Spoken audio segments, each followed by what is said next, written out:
What's up, everyone? How's it going? Sana, Rob. Happy Friday. We are back in the States in this cold, rainy weather after being in paradise for 22 days. I'm going to do a vlog, catch everybody up on some things. We got something that we'd like to talk about, so we figured, you know what, let's go live. But yeah, we're grateful to be back. Do me a favor though, before we dive into it, if you're watching the replay, drop a comment, say hello. If it's the first time you're watching one of these, let me know where you're watching from. Just curious where people are tuning in from. But we want to talk today about dealing with judgment from others. Because there's some, as you can imagine, there's been some situations come up where Sana or I were judged by someone, and we just want to talk a little bit about it and some of the ways that we kind of handle it. And yeah, that's it. So before we do, let's tell you really quickly about the DR, the Dominican Republic. We got back the day before yesterday, and beautiful place. First time we were ever there.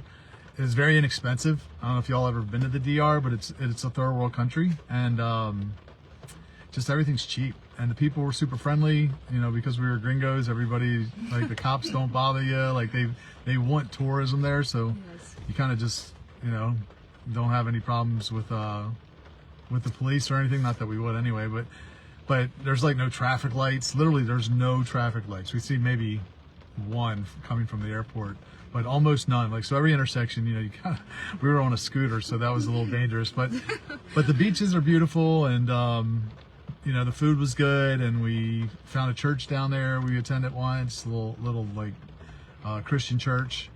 And nice Airbnb. We had a nice Airbnb. Went fishing, caught a big wahoo. Got seasick. Yeah. So we did all that, just like we did last January, and and it's a good way to start our year off. We did our annual planning for the year, where we kind of mapped out our 2025, and now we're back, and yeah, it's good to be home, to be honest. So, what's up, Jimmy Akers? How's it going? Ken Ewacher, how are you?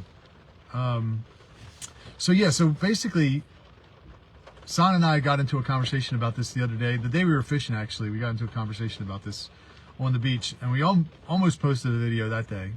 But basically, well, you can talk about it. We were talking about specifically women that Sana knows.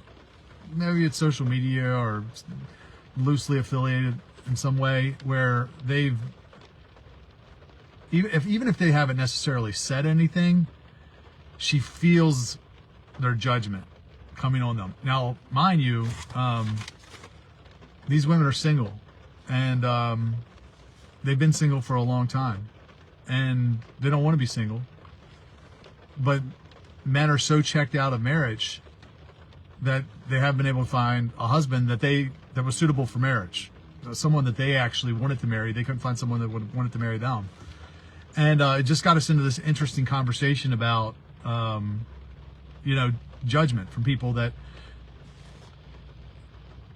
maybe don't agree with our point of view. I feel there's like a lot of women, some women are very judgy, right? Like, they're like basically hating and like, you should never do this. But then you also have another group of women who aren't necessarily like that. They're more open-minded, I would say, and they're probably even more exposed to different relationship structures, I would say. And they are just, so they're more like a you do you. They have more like a you do you approach, but at the same time they're like, well, but I would never do that kind of thing. And that made me think, like, yeah, okay, that's all cool, but you're also single now for years, and it's not that easy to just find, like you said, to find a guy that you like, that you want to marry. Yeah, so a friend of mine, Aubrey Killian, and the person I do the coaching program with, he put something together called the marriage calculator, where he took all these different data points and fed it into some kind of algorithm, and he can, with some level of predictability, he can tell you like what what are the odds that you're going to find someone based on your age? Do you have kids? What are you looking for someone that's the same faith? They ask you all these questions, and they can show you what your odds are. And we ran the numbers on a podcast, and if you were like a mid-30s woman, and your chances of finding a man under monogamy with really kind of any qualifications was like single digits. It was like really low. And is that a Christian or not even a Christian? well, I think it was, if you weren't looking for a Christian, of course it would increase your odds a little bit.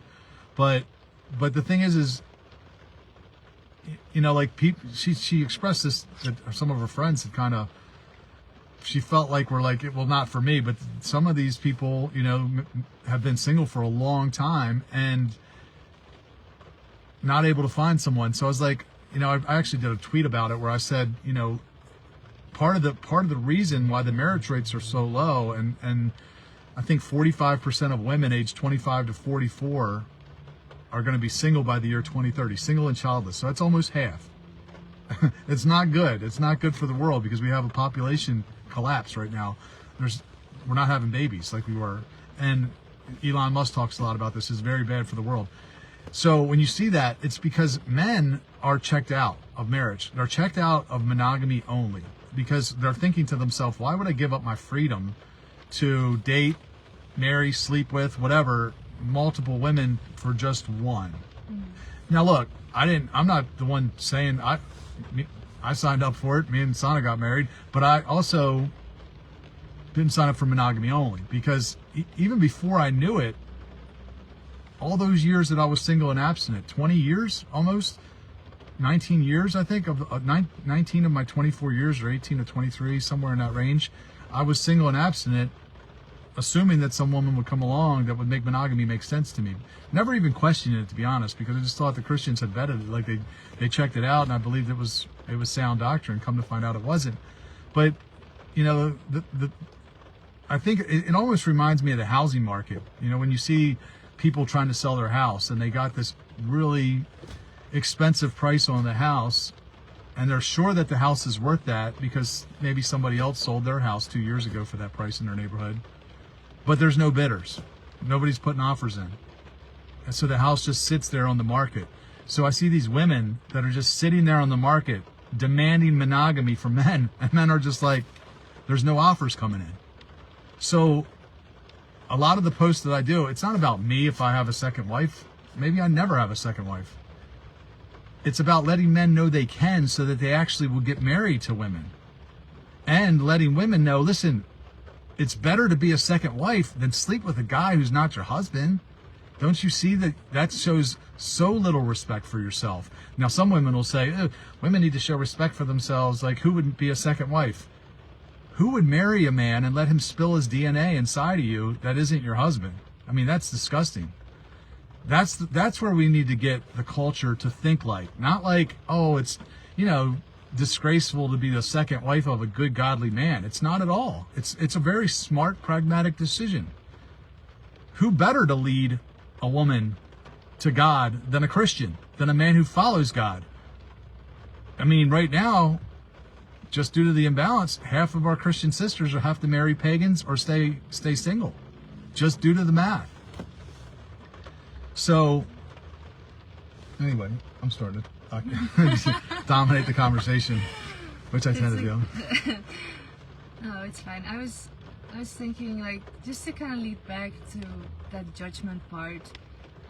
Remember how I also said to you, I don't know if you remember what you said back. I'm trying to think. Like, remember when I said to you, like, I also have close friends, and when I told them about, basically when Rob and I met, like, those were, like, this whole last year, I've been the happiest I've been. It's so, like, I was so, like, and still am, but I mean, like, it was just so magical, and they can just see, like, how happy I was and how happy I still am. Yeah.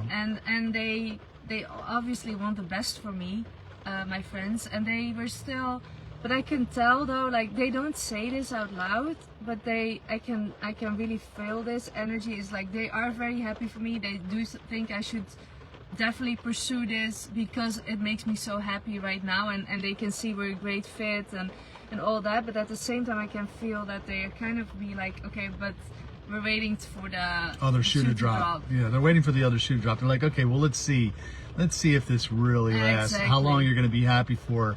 But meanwhile, we're very happy. We're traveling the world. We love each other very much, and you know, I'll get people in my comments say, "Oh, that poor girl," and I'll say, "Poor girl that has a husband who adores her. She travels the world with."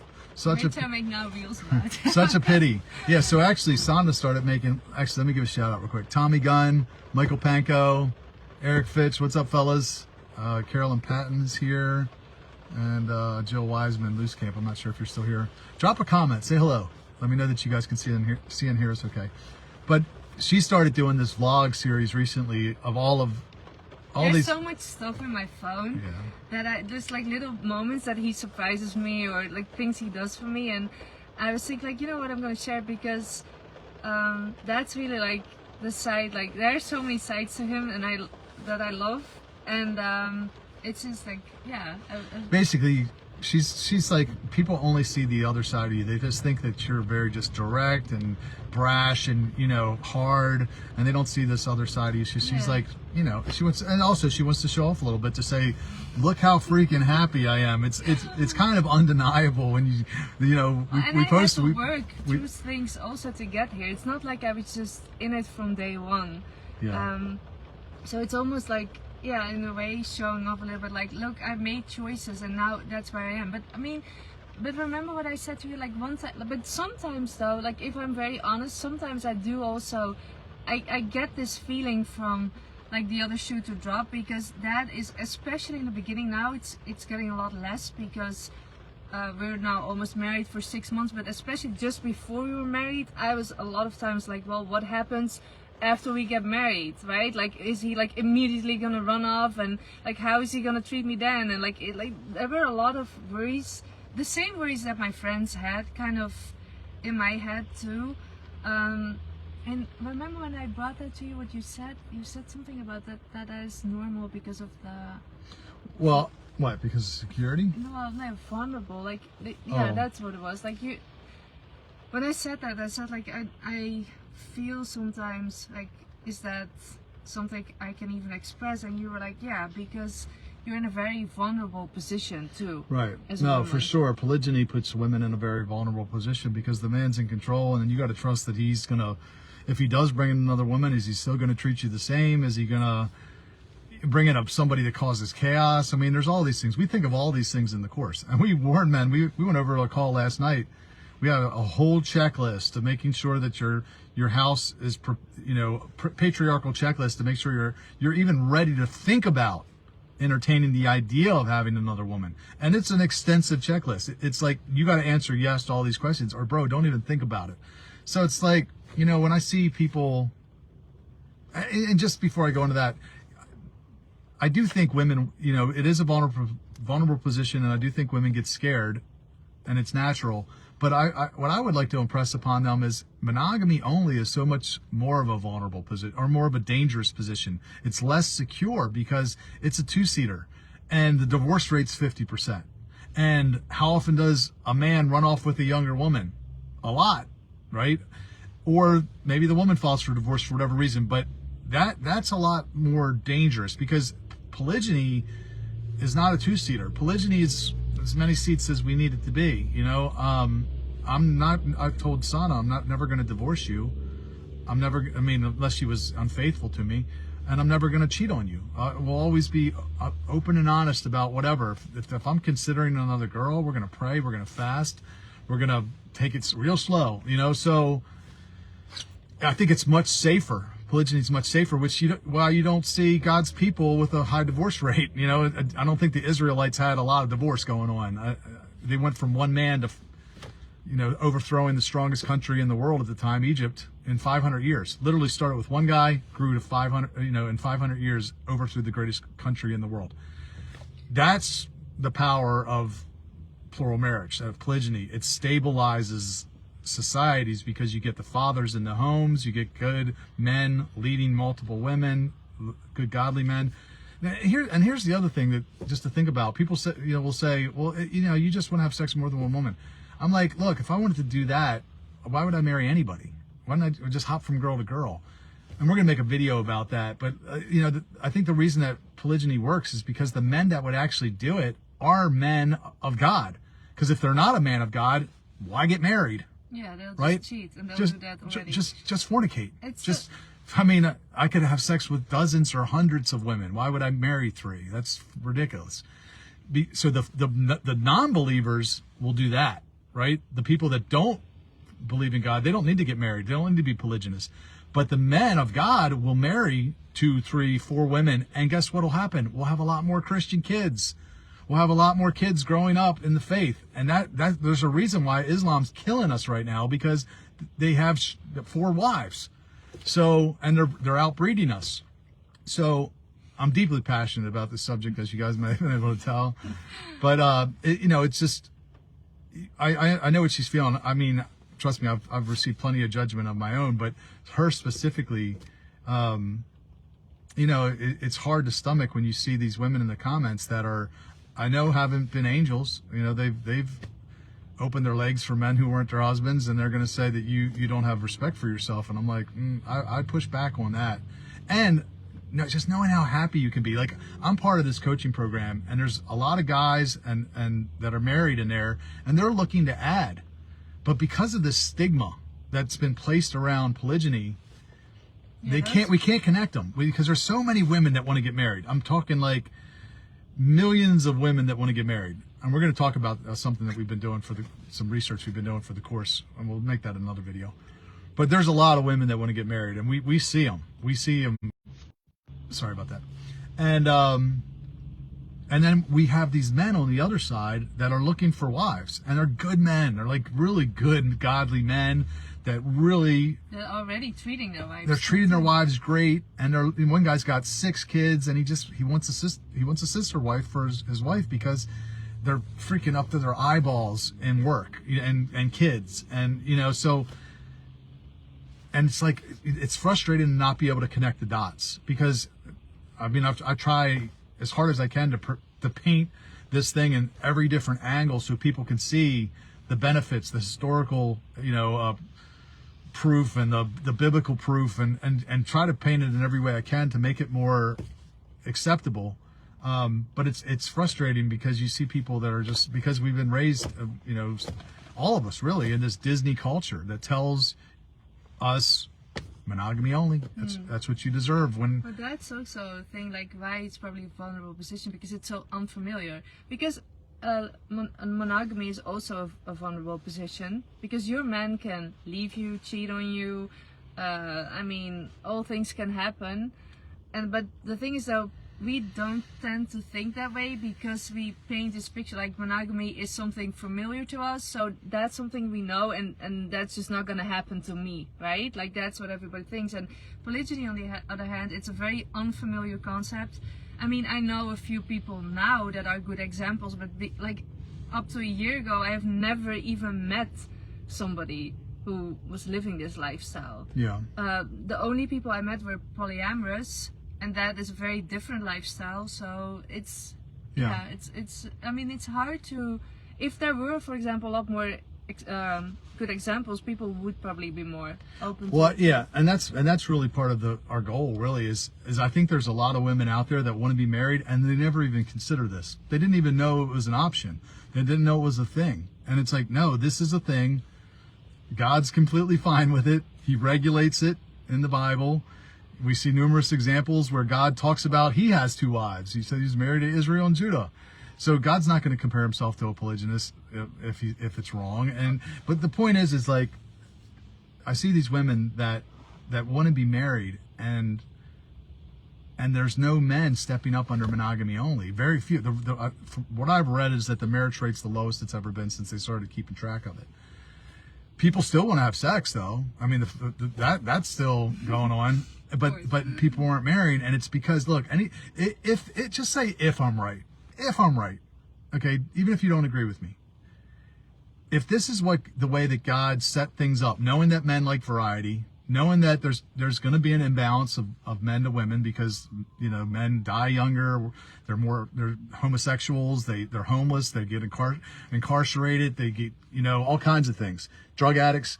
So there's always going to be more women that need to be married than men there are to marry. Some of them are just incapable of marriage or can't even take care of themselves. So if this is the way God set it up, right, that polygyny was supposed to be an option for men, and we've somehow crammed monogamy only into the, you know, shoved a square peg into a round hole, of course there's going to be repercussions, which is why you see so many married men on dating apps. 30% is what I heard. All these pastors getting caught in affairs. Like, I think it was like 8 pastors just in North Texas last year that got removed. I'm like, and these are men that love God because they're trying to do something that's not natural to them. And so, yeah, it's awareness is what we're trying to do, is trying to create awareness that, look, maybe you've never thought about this, but you should. Because also do it in a good way. Yeah, do it in the right way. It's got to be done in the right way. I mean, nobody's talking about hooking up. We waited till marriage. You know, praying, fasting, that man's got to treat you, his first wife, the exact same as he does if he takes on additionals. So it's all very clearly spelled out in the Bible, amazingly. And of course, we're not being taught this. And this is, you know, what frustrates me too about just mainstream Christianity is, man, we're leading people astray because you're setting men up for failure.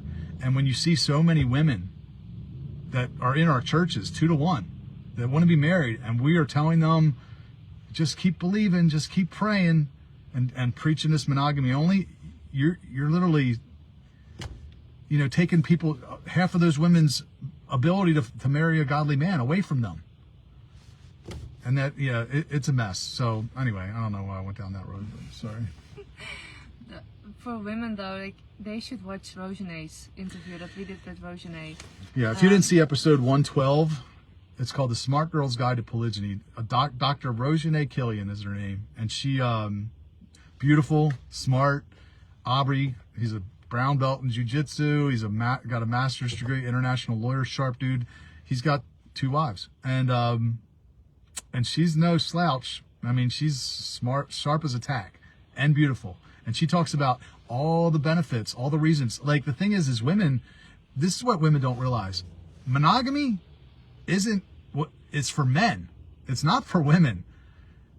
It actually benefits men because it's basically sexual socialism. So it's God's plan. Polygyny ensured that every woman got a husband. It prescribed monogamy makes sure that every man gets a wife. So it literally reversed everything. So, you know, there are women that are just out there looking for scraps. You know, like, so these women that are judging Sana, while we're living our best life. We traveled the world over the last year, all over America, multiple countries. I mean, and that's the happiness that could be theirs. It's like right there, and they could take it, because I know that there are men looking to add, and the women are like, no, monogamy, and they look, and they're sitting there by themselves, you know, hopping from bed to bed with guys, hoping to find one that'll wife them up. And the thing is not only do you need to find a man that you would like to marry who would marry you, but then he's got to actually be monogamous. So a lot of men will say, yeah, baby, I'll be monogamous, and then they just cheat. So the odds, when you really calculate the odds, they're so low. And yeah. Anyway. Yeah, no, it's That's it. Jason Webb, what's up, brother? Used to call him my twin. Jason Sather, what's up? Tamara Wayne, hey Tamara. Gold's Gym in the house. Jenny Kowalutz, I butchered that name, sorry. Aaron Emerson, Billy Ramsey III. Tom Fahey, what's up, man? Sherry Lynn. Eric Fitch, I think I already called you out. What's up, Eric? Anyway, guys, that's it. I know people think I'm crazy because of the stuff I post, but if I'm right, I say if for your sake, I know I'm right. I mean, I've got great discernment, but I can also read. I mean, you can see it in the Bible. I challenge anybody to go research this topic. You can go to biblicalfamilies.org. They got all the verses that you've been told are against it and all the explanations. You can go to biblemarriages.org. Judge for yourself, man. I'm not going to tell you what to believe, but be like a Berean. If you know the verse, it says the Bereans Jews were of more noble character because they researched the scriptures daily to see if what Paul said was true. So they actually went back to the Bible to see if what he was preaching to them was accurate. So a lot of y'all just sit there on Sunday, you hear the pastor tell you, and listen, I'm guilty of that. I believed this horse shit for 23 years until I actually looked it up for myself. So if you go check, I challenge you just to go research it. Just go prove me wrong, and you'll see what I've seen. And I believe it. I believe those things were changed intentionally for population control. That's why they did it. Anyway, that's it. If anybody wants to know more about the coaching program, DM me. Just DM me the word coach. I'll send you the link to the application. We'll jump on a call. We do weekly group calls. We have one-on-one coaching as part of it. There's all kinds. It's like kind of like women's group too. It's kind of like life coaching, like high performance life coaching, things that I've learned over the years, combined with marriage coaching. So we have different coaches in there that are practicing polygyny. Aubrey has 2 wives. Jericho has 4 wives. And which he's going to be episode 114 of the podcast. So smart guys that have already kind of navigated some of the challenges with this, and they teach the guys how to do it, and they love God, and they're very serious about their relationship with God. The kind of men that a lot of women would want to marry. So ladies or men, if you're interested, drop me a DM. It's actually free for ladies right now. We're letting them into the program free of charge for the next 90 days at least, maybe longer. Maybe you want to find a husband. Maybe you just want to kick the tires on polygyny. You're like, I don't know if this is for me, but I'm interested in hearing more about it. Drop me a message.